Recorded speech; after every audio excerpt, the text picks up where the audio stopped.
마찬가지로 탄핵소추안도 빨리 이제 결론을 내자. 방통위원장 탄핵소추안도.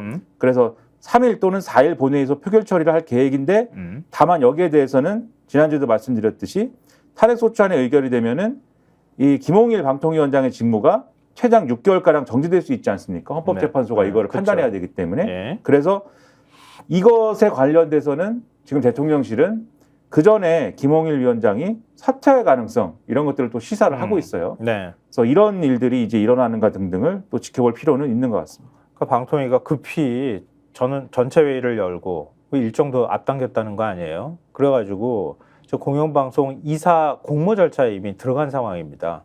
그러니까 공모 절차를 확 당겨가지고 들어간 거잖아요. 이 얘기는 위원장 없이도 그냥 임명해버리겠다 이런 뜻으로도 읽히는 대목이어서 자진 사퇴로 갈지 아니면은 버티기로 들어갈지 그건 좀 그 지켜봐야 되지 않을까 싶은데요. 일단 그러면은 다시 한번 우리 얘기를 정리하면 오늘 운영위원회가 있고 3실장 7수석이 전부 다 증인으로 채택이 돼서 안 나올래 안 나올 수가 없는 상황이 됐다. 그럼 오늘 나와서 한바탕 문제 뭐 서로 간에 설전이 있겠죠.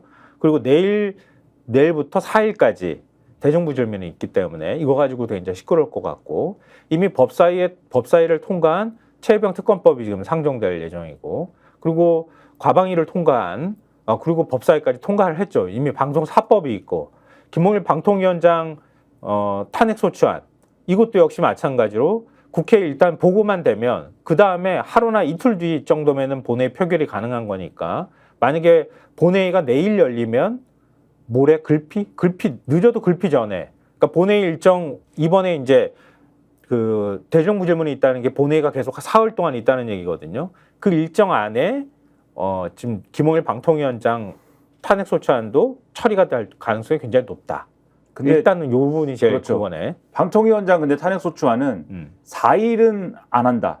2일이나 3일에 해야 된다라는 게 민주당 입장인데 왜냐하면 동아일보 보도를 보면은 이 탄핵소추안 상정하면은 아마도 여당은 필리버스터 할 거다. 근데 그렇지. 지금 4일까지가 이 임시국회 회기지 않습니까? 네. 그런데 그래서 4일날 처리하려고 하면은 필리버스터를 아마 할 건데 본회의 그다음 본회의를 못 여니까 처리가 그렇죠. 불가능하다는 거예요. 그러면 이제 회기가 넘어가기 때문에 그래서 4일날은 안 하고 그 전에 해야 된다. 그래서 결국 이제 2일이나 3일이다 이것도. 그럼 2일 본회의에 보고하면 그러니까 내일 본회의에 보고하면 모레 그냥 본회의에서 처리하는 걸 목표로 해서 그렇죠. 한다. 그렇습니다. 알겠습니다. 내일하고 모레 사이에 김홍일 위원장의 거치도 아마 결정이 되지 않을까 이런 생각이 드네요. 그런데 앞서 고위당정협의회 자리에서 한덕수 국무총리가 한 달간 국회는 국민에게 힘이 되기보다는 합의에 기반하지 않은 일방적 운영으로 실망과 상처를 줬다. 이렇게 얘기를 했잖아요. 근데 국회는 이렇게 운영하라는 뭐가 있어요? 이렇게 해야 된다는 거는 정치 관행 아닌가? 그렇잖아요. 민주적으로 운영하라는 건 있지만 이렇게 무조건 합의해야 된다는 건 없잖아. 국회에서. 그러니까 말씀하신 대로 이제 어떤 종류의 이제 태도의 문제지 않습니까? 네. 관행일 수도 있고. 근데 이건 어쨌든 일방적으로 처리하고 일방적으로 밀어붙일 때 그것이 이제 어떤 이 문제가 되려면 국민들이 볼 때 저렇게 하지 말고 뭔가 협의했으면 좋겠다.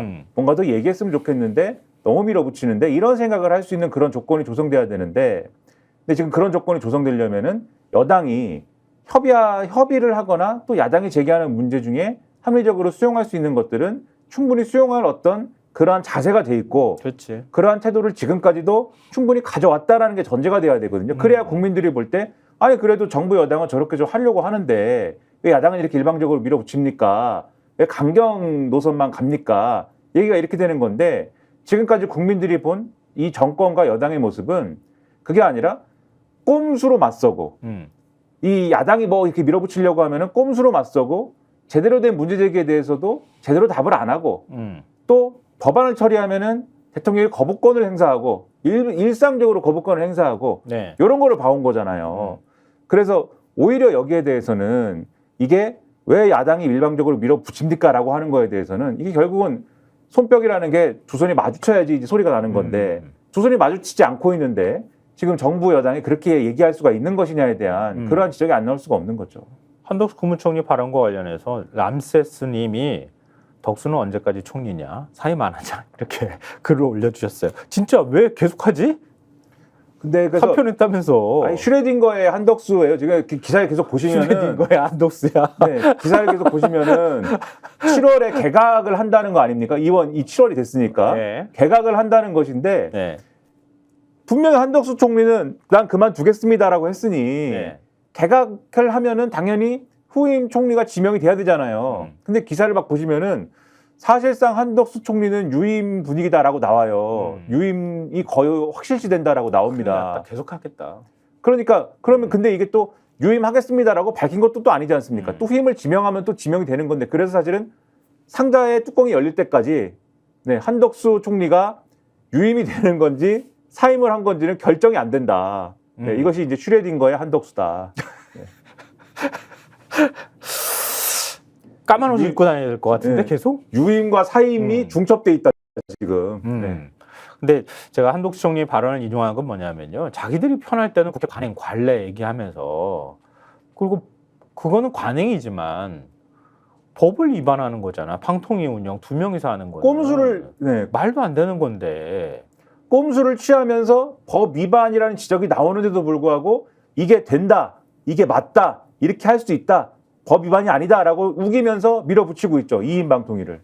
아니 그래서 진짜 검찰총장 대통령 아니에요. 검찰총장 출신 대통령. 그 검사 출신 검사 때도 방통위원장, 그렇게 했나 봐. 내가 볼 때는 내 멋대로 한 거야. 검사 출신 방통위원장 아닙니까 거기다가. 다 그래요, 검사들이 검사 다 하는데 왜 이런 거예요 도대체. 석박지만 진짜 불쌍하게 생겼네. 그런 생각이 드는데 경향신문 일면 한번 봐주십시오. 자, 7년 전 3인 방통위 때 법무법인서 의결 정당성 논란 소지 자문한 적이 있다. 이게 지금 일면 기사예요. 이게 7년 전이라고 하면 2017년이죠. 그렇죠. 그러니까 전임 정권인 거 아닙니까? 예, 문재인 정부 시절이잖아요. 황정화 더불어민주당 의원이 방통위에서 제출받은 자료를 보면은 예. 2017년 4월에 위원장 4월이면은 사실 문재인 정부는 아니구나. 문재인 정부는 아니고 예. 그 이전에 말기 박근혜 말기 그렇죠. 네. 네. 방통위가 그때 위원장 부위원장 공백으로 3인의 상임위원만 남았을 당시입니다. 네. 그 당시에 4곳의 법무법인에 이제 방통위법 해석에 대한 법률 자문을 의뢰를 했는데 네. 4곳 모두 법의 출석 정족수를 적지 않아서 제적위원 3인 중 과반수인 2인이 찬성하면 의결이 가능한 것으로 봤답니다. 그런데 두 법무법인은 3인 방통위가 주요한 사항들을 의결을 한다면 5인 합의제 기구라는 방통위법 취지를 훼손할 수 있다고 봤다. 여기 네. 이렇게 돼 있어요. 네. 그래서 이 중에 A 법무법인의 경우에는 제적위원 3인 중에 2인 찬성으로 이루어지는 의사결정은 5인 위원회 체제에서는 상정할 수 없는 형태로 균형과 견제를 위해 여야가 추천할 수 있는 위원수를 명확히 규정하는 방통위법 취지를 몰각시킬 수 있다는 지적이 제기될 수 있다. 가급적 제적위원 3인 모두의 찬성으로 의결하는 것이 타당해 보인다. 이렇게 지적을 했다는 겁니다. 네. 그리고 이 중에 방송사업자 제어가 재승인 등 이해관계가 첨예하게 대립되는 사안은 5인 구성 후 심의 의결하는 것이 문제 제기를 최소화할 수 있는 방안이다. 이렇게 지적을 했다는 거고요. 네. 비법무법인의 경우에는 위원 2인 대통령 지명, 3인 국회 추천 후 대통령 임명이라는 규정의 취지 등을 볼 때 네. 5인 구성이 원칙이라고 해석이 될 수 있다. 그래서 의결 적법성 등 법적 분쟁의 소지를 최소화해야 되니까 법제처 등의 유권 해석을 거친 후에 심의 의결하는 방안도 고려를 하라라고 조언을 했다는 거예요. 네. 근데 이게 이렇게 방통위법 취지 훼손 가능성을 지적하지 않은 법무법인들의 의견도 그때는 방통위가 그래도 3인이었기 때문에 그러니까 5인 중에 3인이면 그래도 과반 이상인 거 아닙니까? 이상이죠. 네. 그러니까 적어도 3인이 아까도 말씀드렸지만은 3인이 다 찬성하는 것으로 의결하는 게 타당하다라는 주장을 한 거 아닙니까? 일단 다 채우는 게 바람직하고 그게 합의제 기구의 어떤 성격을 살리는데 제일 좋지만 3인으로 돼 있는데 그러니까 숫자가 좀 부족하다 하더라도 합의제 취지를 고려하면 숫자는 부족해도 가급적이면은 2대1로 한다거나 그렇게 하지 말고 모두 다 합의하는 방식으로 처리를 하는 게 그렇죠. 최대한 합의제 기구의 성격을 살리는 거다. 그래서 그래야 적어도 나중에 논란이 되더라도 그래도 5인 중에 어쨌든 2명을 채웠더라도 3명이 찬성한 사안이다. 2명을 채웠더라도 그래도 두 법무법인은 다 채워야지 맞다. 중요한 의결 사안을 결정할 때는 다 채워서 하는 게 맞다. 이렇게 봤다는 거고. 기본적으로는 그런데 네. 기본적으로는 특히 중요한 사안의 경우에는 5인 체제에서 하고 3인 체제에서 불가피하더라도 3인이 다 찬성하는 걸로 해라. 아, 그치. 그래야 5인일 때 2명이 모자라서 지금 3인으로 불가피하게 간다 하더라도 2명을 채운 경우였다 하더라도 3인이 찬성하면 과반 이상이 찬성한 거지 않습니까? 네. 그러니까 이게 법적 논란이 적다.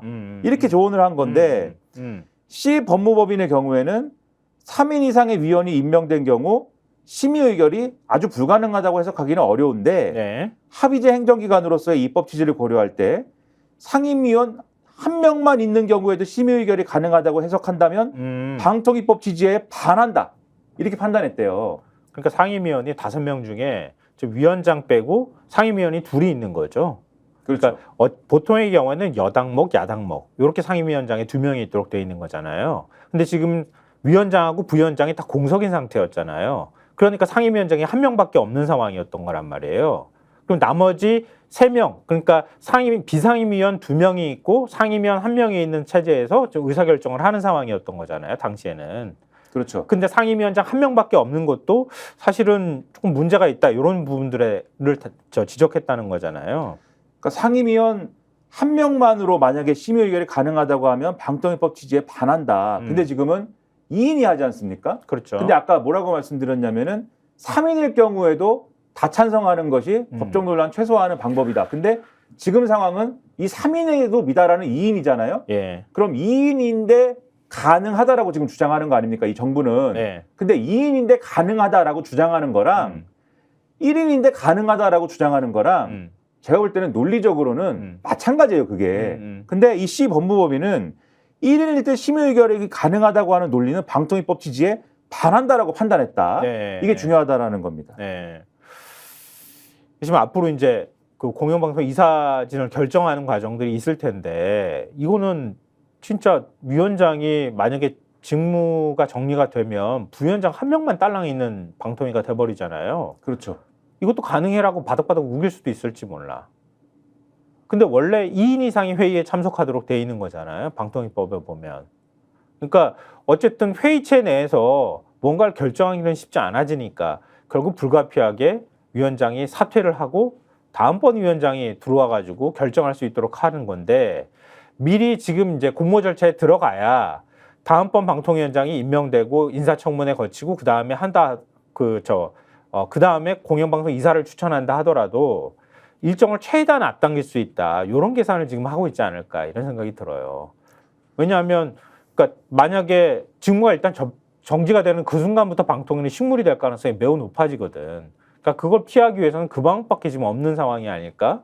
여권 입장에서 그런 꼼수를 지금 생각하고 있는 거 아닌가 싶어요. 그래서 사실 이 2인 방통위의 의결에 대한 정당성을 지적하는 법원 판단도 잇따르고 있다. 기사 이렇게 돼 있거든요. 네, 맞아요. 이거 기억해 두시면 좋을 것 같아요. 예를 들면 지난 5월에 서울고법이 YTN 최다액 출자자 변경 승인 처분 집행정지 신청 항고심을 했는데 네. 여기서 판단하기를 방통위가 합의제 행정기관이고 방통위법 13조 1항을 고려할 때 회의를 요구할 2인 이상의 위원과 위원장 1인, 합계 3인의 재적위원이 최소한 요구된다고 해석할 수 있어 2인이 의결한 이 처분의 절차적 위법성이 문제될 수 있다라는 대목이 이 항고심 판단에 포함이 돼 있다라는 겁니다. 네. 그러니까 아까 법무법인이 판단한 것 2017년에 그 법무법인들이 판단한 것과 사실은 비슷한 내용의 지적을 이 서울고법이 했다라고 볼 수가 있고요. 예. 그다음에 지난해 12월에 서울고법이 권태선 방송문화진흥회 이사장 후임 임명 집행정지 신청 항고심에서 이 처분에 대해서 단 2명 위원의 심의 결정에 따라 이루어져서 방통위법의 입법 목적을 저해할 우려가 있다. 이렇게 지적을 했다. 그러니까 이런 사례들이 있는 것이기 때문에 지금 2인이 계속 중요한 결정들을 해오지 않았습니까? 이 체제 자체에 문제가 있다. 이런 결정 자체에 문제가 있다라는 지적은 안 할 수가 없는 거다. 그리고 그거를 방통위도 알고 있는데 2017년에 이 자문까지 받았는데 알고 있는데도 누가 시켜서인지 누구의 고집 때문인지 그냥 이렇게 가도 뭐 인생이 괜찮다고 생각해서인지 모르지만 누가라고 얘기할 게 뭐가 있어? 대통령이지. 그렇죠. 그 이렇게 가도 뭐 인생이 뭐 괜찮다고 생각해서인지 모르겠는데 그냥 하고 있다 그냥. 네. 왜냐하면요, 방통위는 대통령 직속기구로 돼 있어요. 그리고 방통위법을 저도 찾아봤는데 방통위는 국무총리의 지휘 감독을 받지 않도록 돼 있어. 정부조직법상 조항이 적용이 안 되는 기구예요. 그리고 합의제 기구로 돼 있는 거란 말이에요. 그러니까 방통위가 이렇게 운영이 되고 있다는 거는 대통령의 직속 기구이기 때문에 대통령의 의지가 그렇다고밖에 해석을 못 하는 거야, 우리가. 이게는 만약에 이걸 계속 이렇게 해가지고 운영한다고 하면 나중에 언젠가는 탄핵에 들어갈 경우에 탄핵 사유에 굉장히 중요한 사유가 될 수 있다고 저는 생각해요.